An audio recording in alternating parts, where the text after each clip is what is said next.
Bienvenue sur ce podcast de Tono Agglomération. Le 7 octobre 2025, Thomas Romer, fondateur de l'Observatoire de la parentalité et de l'éducation numérique, a animé une webconférence sur le thème « Les 0-3 ans et les écrans ». Dans cet épisode, nous vous proposons de retrouver l'ensemble de ces réponses aux questions posées en direct par les participants. Alicia nous demande « Bonjour, existe-t-il des études qui explorent l'impact du type de contenu regardé ?» Très intéressant comme question. Alors vous avez tout à fait raison, c'est quelque chose qui manque vraiment. Dans le champ de la recherche scientifique, c'est quelque chose qui n'est pas encore suffisamment étudié. Et en effet, on pense, en tout cas, les premiers prémices de résultats qui commencent à apparaître, montrent aussi un lien avec la qualité du contenu et faire en sorte que ce soit adapté. Attention, quand je dis ça, je parle d'enfants de plus de 3 ans. Avant 3 ans, ça n'a aucun intérêt. De toute façon, il n'y a pas de débat. Un enfant qui regarde un écran avant 3 ans, et je vous montrerai tout à l'heure pourquoi en vidéo, n'a pas son cerveau qui est capable de comprendre ce qui s'y passe. Donc en effet, de toute façon, c'est du temps perdu pour lui. On se rassure en tant que parent, on va vaquer à ses occupations, mais ça ne porte strictement rien à l'enfant. Et non, un enfant qui regarde un écran, même un écran éducatif avant 3 ans, n'apprendra pas une langue étrangère, n'apprendra pas des chansons. Le peu de choses qu'il retiendra, il le fera par mimétisme et non pas par apprentissage. Et ça, c'est vraiment pas la même chose. Et donc, vous avez tout à fait raison. En tout cas, pour revenir à la question d'Alicia, la question du contenu est quelque chose qui n'est pas suffisamment, pour l'instant, étudié. J'ai en tête une étude qui avait été faite il y a et ça peut-être que ça va répondre à votre question, qui avait été faite il y a quelques années. Alors c'était une étude qui avait une faible valeur scientifique, mais c'était intéressant parce qu'elle donnait quand même une espèce de piste de recherche justement pour les chercheurs. En fin de compte, les chercheurs avaient essayé d'observer la différence entre des enfants qui regardaient en termes d'acquisition de langagière et de nombre de mots parlés, entre les enfants qui avaient regardé beaucoup ce formidable support pédagogique qui s'appelle les Teletubbies, que vous connaissez forcément, qui est donc un dessin, une sorte de, je sais pas comment on peut appeler ça, c'est pas un dessin animé, c'est une espèce de série avec des personnages, des personnes qui sont déguisées dans des personnages, et où le principe, vous savez, les Teletubbies, ils sont habillés dans des couleurs primaires, ils prononcent pas plus de 2 mots, c'est que des onomatopées complètement débiles. Bref, un dessin animé, en tout cas une série pour enfants, pour tout petits, qui n'a aucun intérêt. Et les scientifiques ont comparé les enfants qui regardaient ce contenu à des enfants qui regardaient Dora l'exploratrice. Et ce dont on s'est rendu compte, c'est que les enfants qui regardaient les Teletubbies avaient maîtrisé dans leur globalité moins de mots que ceux qui regardaient Dora l'exploratrice. Et pourquoi je vous dis ça ? Alors, une fois encore, attention, cette étude n'a aucune valeur scientifique de par l'échantillon d'enfants étudiés, etc. Mais ça donne des pistes, et c'est comme ça qu'il faut aussi le voir. La recherche, ça se fait parfois en tâtonnant. Ce qu'on peut facilement en déduire, c'est qu'un dessin animé comme Dora, je ne sais pas si vous le connaissez, mais le principe de ce dessin animé, il est très engageant et très interactif. Et ce qu'on peut en déduire, c'est que vraisemblablement, des contenus adaptés à l'enfant et qui vont mettre son cerveau en interaction, et c'est le cas de Dora l'exploratrice, peuvent vraisemblablement, dans certaines conditions, avoir un impact moins négatif que des dessins animés à faible valeur ajoutée ludique et pédagogique, et en fonction de la manière dont ils sont regardés. Donc en gros, pour finir de répondre à votre question, Alicia, c'est des sujets qui ne sont pas encore suffisamment étudiés, en tout cas pas de manière mondiale et pas de manière massive ou dans le cadre d'études longitudinales. J'espère que ça sera le cas dans les années qui viennent, mais vous avez tout à fait raison. Y a vraiment un vrai sujet à faire là-dessus si on veut affiner la recherche et pouvoir aussi donner des billes aux parents sur comment accompagner son enfant avec un écran.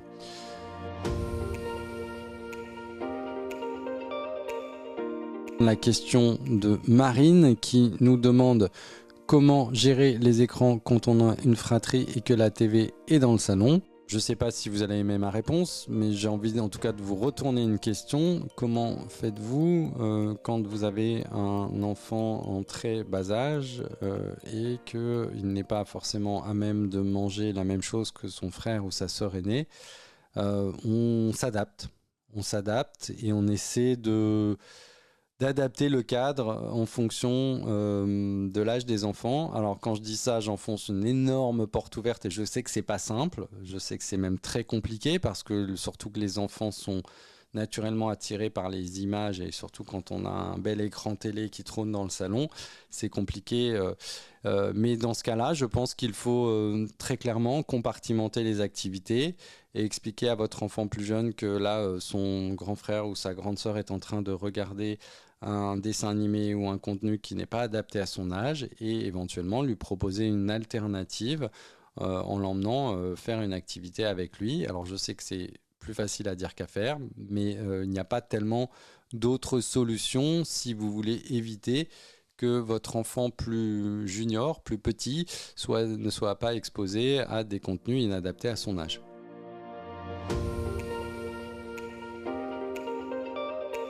Patricia, les enfants dont un des parents est dans le milieu créatif et ou artistique sportif sont-ils moins surexposés aux écrans? Y a-t-il des données à ce sujet?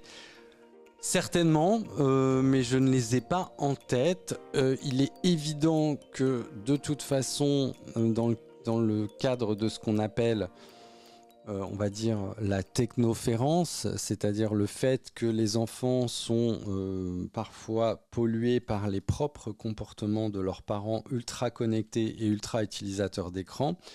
Évidemment que dans des familles où les parents pratiquent des activités, qu'elles soient artistiques, sportives, etc., ça renvoie une image qu'il y a autre chose dans la vie que les écrans pour les enfants, et comme à certains âges, surtout quand ils sont petits, ils fonctionnent beaucoup par mimétisme, on peut évidemment imaginer, même si je n'ai pas la réponse précise, là je suis vraiment dans le raisonnement primaire, mais on peut imaginer qu'en effet dans ces familles, il y a évidemment des expositions qui sont moindres par rapport à d'autres familles pour lesquelles c'est beaucoup plus compliqué de proposer des activités en dehors de la maison ou de l'appartement.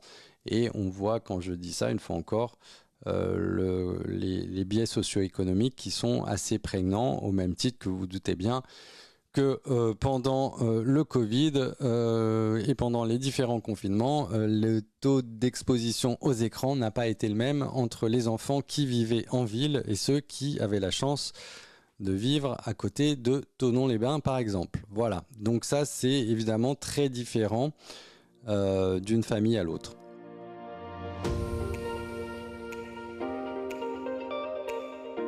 Sylvie nous demande comment je peux faire comprendre à mon assistante maternelle que je ne souhaite pas que mon enfant ait accès aux écrans chez elle. Là, écoutez, c'est très simple, Sylvie. Votre enfant, je suppose, il est petit s'il est chez une assistante maternelle. Et sachez que votre assistante maternelle, en l'état actuel des choses, depuis la nouvelle loi, si elle fait ça, elle se met un peu hors la loi. Donc c'est très clair. Si elle ne veut pas perdre son agrément, il faudrait mieux qu'elle arrête les écrans. Alors, faut pas lui dire comme ça sert à rien. Souvent, elle n'est pas forcément mal intentionnée. Peut-être que c'est par simple méconnaissance ou parce qu'elle a un peu de bouteille et que parfois, quand on a un peu de bouteille, c'est un peu plus compliqué de changer ses habitudes.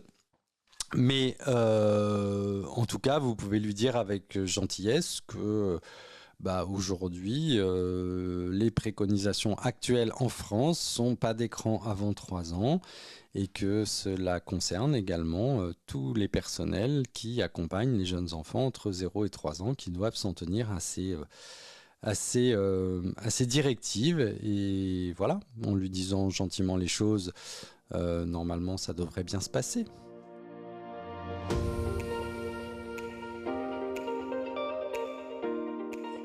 Marina, avez-vous entendu parler du pacte national sans smartphone et qu'en pensez-vous?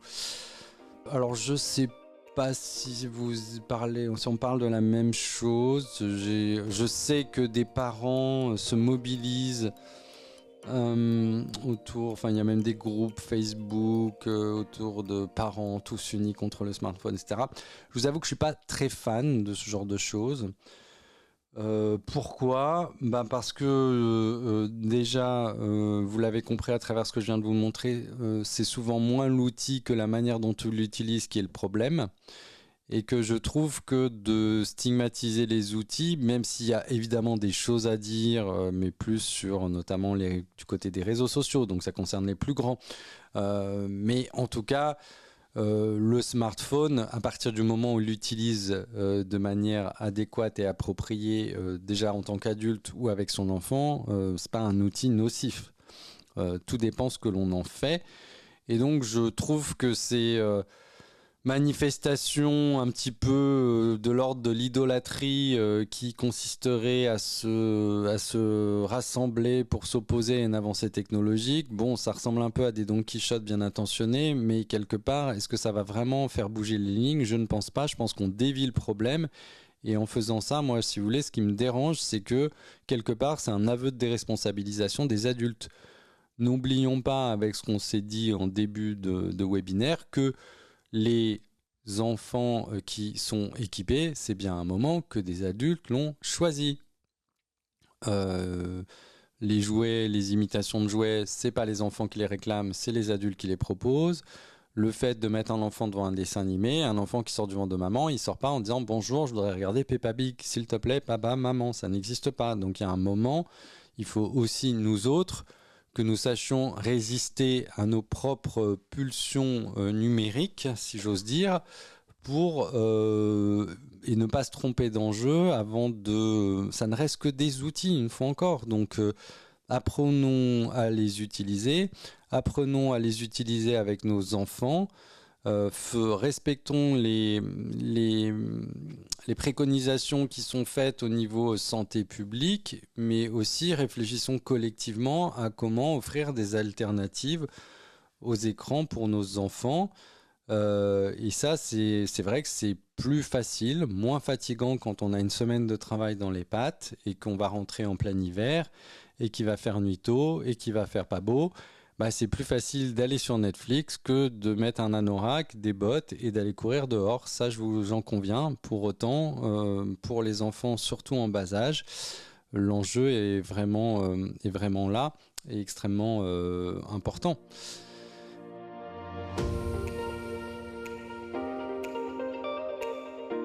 Caroline, existe-t-il des troubles réels du développement cognitif, émotionnel, langage moteur constatés par une surexposition précoce aux écrans?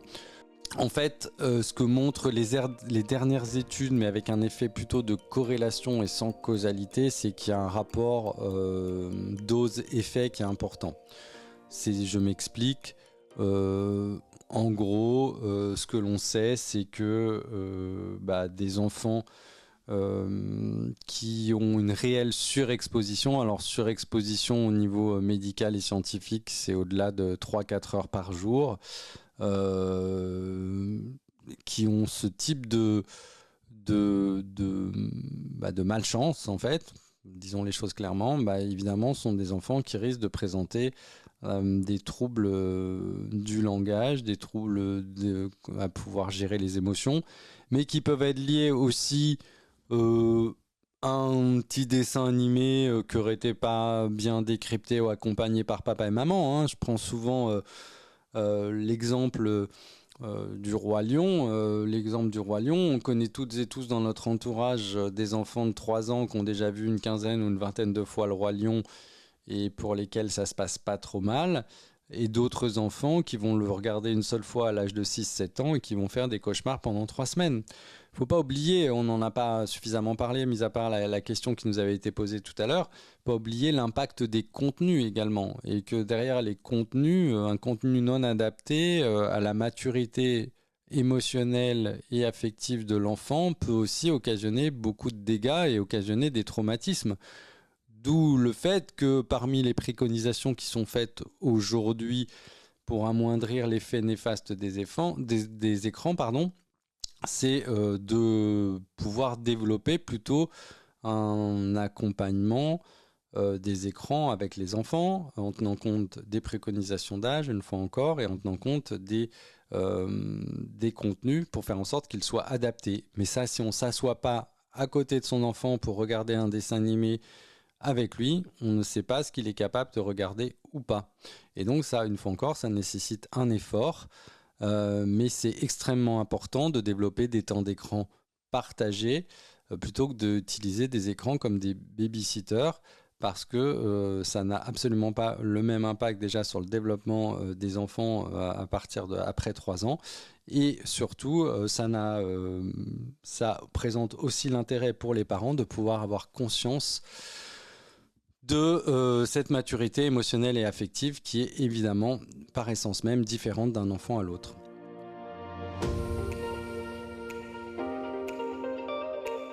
Caroline en remet une couche. Qui dit surexposition dit manque d'interaction. Y a-t-il des études qui expliquent les raisons besoins des familles n'interagissant pas plus, moins avec leurs petits? Les raisons, elles sont souvent... Alors, il n'y a pas des études qui mettent le doigt sur le pourquoi moins d'interaction. Les raisons sont souvent plurifactorielles. Je rappelle souvent que malheureusement aujourd'hui, et c'était le cas lorsque je suis venu à Thonon il y a ça quelques semaines en discutant avec les assistantes maternelles, elles m'expliquaient, et c'est pas la première fois que j'entends ce témoignage, qu'elles étaient souvent obligées d'apprendre à certains parents à jouer avec leur enfant. Ce qui se passe et ce que l'on observe, c'est qu'il y a de plus en plus de parents qui rencontrent des difficultés à être parents. Et ça s'explique pour de multiples raisons, sociétales, recomposition familiale, bouleversement, explosion des familles monoparentales, etc., difficultés de transmission intergénérationnelle qui fonctionnaient pas trop mal jusqu'alors et qui maintenant ont plutôt tendance à s'amoindrir. Papy et mamie étant partis faire la fête au soleil à 400 km de là où vivent leurs petits-enfants et leurs enfants, évidemment, toutes ces transmissions intergénérationnelles qui se sont faites pendant des années et des siècles même sont de qualité souvent moindre et moins fréquente. Et aujourd'hui, vous avez quand même pas mal de familles qui sont dans la difficulté d'exercer leur parentalité. Ça ne veut pas dire que ce sont des mauvais parents, ça veut dire que ce sont, me semble-t-il, des parents qui ont juste besoin de nous, de vous en tant que parents aussi, pour avoir des conseils si vous en avez à leur donner, et de vous, nous, en tant que professionnels, pour les accompagner dans l'exercice de cette parentalité, ce qui n'est évidemment pas la chose la plus aisée à mettre en place, surtout quand on n'a pas été conseillé par les générations précédentes.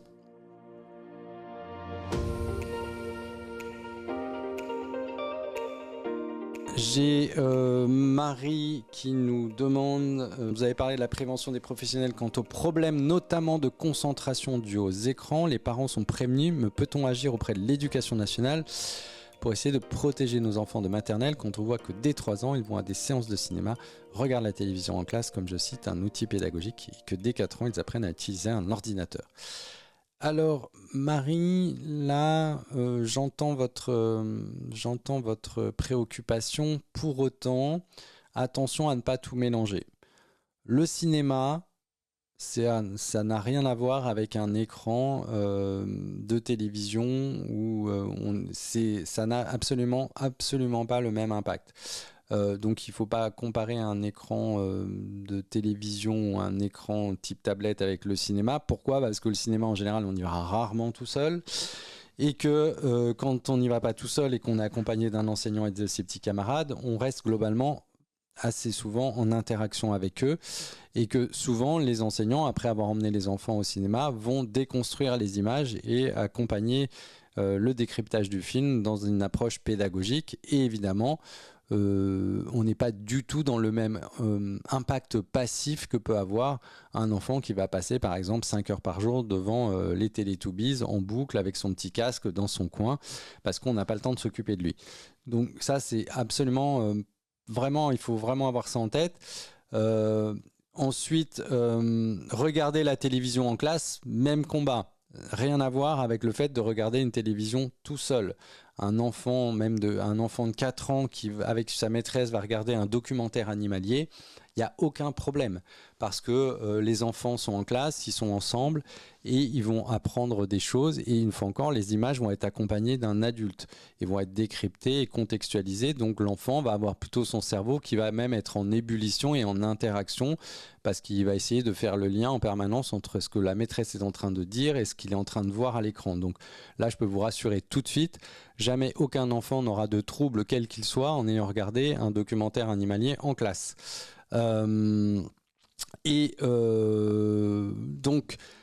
voilà, c'est très intéressant et je vous remercie infiniment de votre question parce que on voit bien que à travers votre question et les préoccupations que vous avez et la réponse que je fais, déjà se dessine une réponse qui a déjà été évoquée d'ailleurs par une de nos auditrices qui disait que voilà, la question de l'accompagnement de l'écran et la place des adultes dans leur capacité à accompagner les écrans, elle est essentielle pour éviter justement que les écrans aient un impact négatif sur le développement des enfants. Le rôle des adultes est essentiel. Il faut vraiment distinguer les écrans babysitter, où l'enfant est seul derrière son écran pendant qu'aucun adulte n'interagit avec lui, des écrans qui sont utilisés à vocation pédagogique, accompagnés dans un cadre scolaire. Vraiment. J'espère que je vous ai rassuré.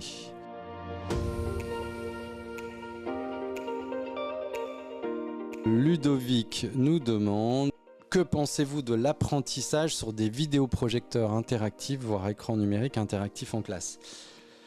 Écoutez, pour l'instant là-dessus, le sujet est pas, à ma connaissance, suffisamment étudié pour qu'on puisse avoir des retours. Une chose est certaine, c'est que, une fois encore, comme je le disais tout à l'heure, il faut bien distinguer les écrans utilisés en solo, souvent pour nous autres adultes, pallier et vaquer à nos propres occupations, d'un usage d'un écran de manière collective, accompagné par un adulte. De toute façon, aujourd'hui, vous savez, depuis le mois de juin, juillet, il y a eu des nouvelles directives qui ont été passées au niveau national et il est désormais interdit de mettre des écrans dans les endroits où se trouvent des enfants dans l'espace public entre 0 et 3 ans, mais c'est vrai aussi pour les crèches, c'est vrai pour tous les endroits qui accueillent les jeunes enfants. Donc à partir du moment où l'écran est accompagné et a une vocation pédagogique, je pense, en tout cas ce que montre la littérature scientifique pour l'instant, c'est que ça ne devrait pas avoir d'impact. Après, le piège, c'est: sont-ce des outils pertinents ou pas pour appréhender une nouvelle forme de pédagogie? Là, la question est plus complexe. Vous savez comme moi, et vous l'avez certainement entendu, que la Suède, qui était assez pionnière en la matière, a pendant très longtemps généralisé l'utilisation des écrans au sein des écoles, au point même d'avoir fait disparaître quasiment tous les manuels scolaires et les livres, et ils sont en train de revenir aux livres. Alors je pense que le piège, peut-on en déduire une conclusion? Je ne pense pas pour autant, parce que je pense que le piège de la Suède, c'est justement qu'elle a voulu généraliser une pratique pour tous les enfants. Et souvent, ce que montrent de plus en plus d'études, c'est qu'il pourrait être pertinent d'utiliser des écrans dans certaines séquences pédagogiques bien précises, et pour autant conserver le bon vieux cahier, crayon et livre dans d'autres séquences. Et par rapport à ça, en plus, ce que l'on ne sait pas vraiment, c'est si, et on peut présupposer que non, évidemment, c'est si tous les enfants sont égaux face à ça. Et je pense que la réponse est clairement non. Tout dépend où ils en sont dans leur développement cognitif, émotionnel. Et bien sûr que des enfants, que la méthode du tableau interactif pourra convenir à certains enfants et pas à d'autres. Pour autant, je pense, Ludovic, qu'il n'y a pas matière à polémiquer ni à paniquer à partir du moment où ces écrans sont utilisés de manière collective par des professionnels de la pédagogie et qui vont utiliser souvent, le plus souvent, dans certaines séquences, ces écrans, et pas de manière omniprésente. En tout cas, c'est plutôt les directives qui sont données par le ministère de l'Éducation nationale à l'heure où nous nous parlons.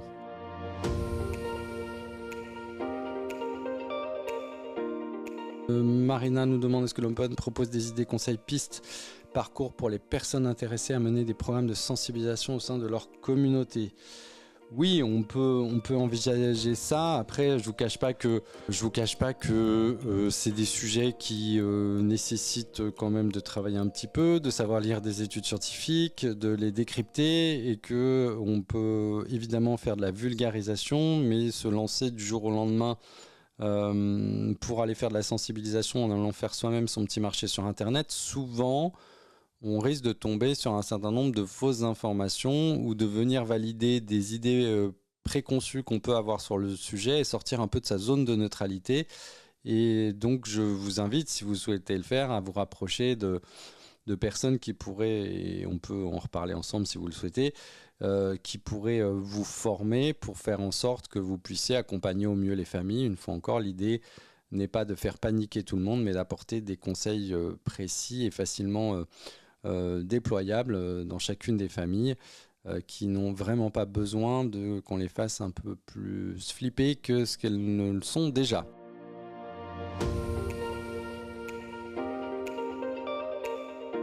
Nadia nous demande quelles alternatives proposer pour ne pas faire culpabiliser certains parents et peut-on utiliser certains de vos supports vidéo à destination des parents. Alors, pour ne pas faire culpabiliser certains parents, justement, nous, c'est un peu ce qu'on essaie modestement de faire à notre échelle. Je pense que l'idée, c'est de tenir un discours de vérité et de dire qu'il y a des choses que l'on sait, des choses que l'on ne sait pas. Ça ne veut pas dire qu'il n'y a pas de raison de s'inquiéter. Ça ne veut pas dire non plus qu'il y a de raison de surestimer ces risques. Il faut juste trouver un équilibre. Et de toute façon, moi, je veux bien qu'on se rue, comme on cherche à le faire un petit peu dans pas mal de pays en ce moment, partout dans le monde, autour d'une tonne d'interdictions qui pleuvent ici et là. Mais si on n'accompagne pas tout cela, toutes ces mesures de restriction d'un travail d'accompagnement des familles et des enfants, on s'en sortira jamais parce que de toute façon, on est face à un écosystème, le monde numérique, qui est extrêmement dynamique et qui change en permanence. Regardez, on se pose déjà des nouvelles questions qu'on ne se posait pas il y a 2 ans avec l'arrivée de l'intelligence artificielle, et ce n'est que le début. Donc c'est comment on fait pour introduire dans une hygiène de vie quotidienne, en tenant compte de ce que nous apprend la science sur le développement des enfants et des adolescents, ces écrans, en faisant en sorte qu'ils soient utilisés de la meilleure des manières possibles pour éviter que ça ait un impact négatif sur eux. Et ça passe par des politiques publiques efficaces, ça passe aussi par des personnels qui soient formés pour aller dispenser les messages adéquats. Et quant au fait d'utiliser certains supports ou vidéos à destination des parents, parlons-en. Merci d'avoir écouté ce podcast consacré à l'exposition des tout-petits aux écrans. Pour aller plus loin, vous pouvez consulter l'intégralité de la webconférence donnée par Thomas Romer sur notre site internet tenoagglomération.fr.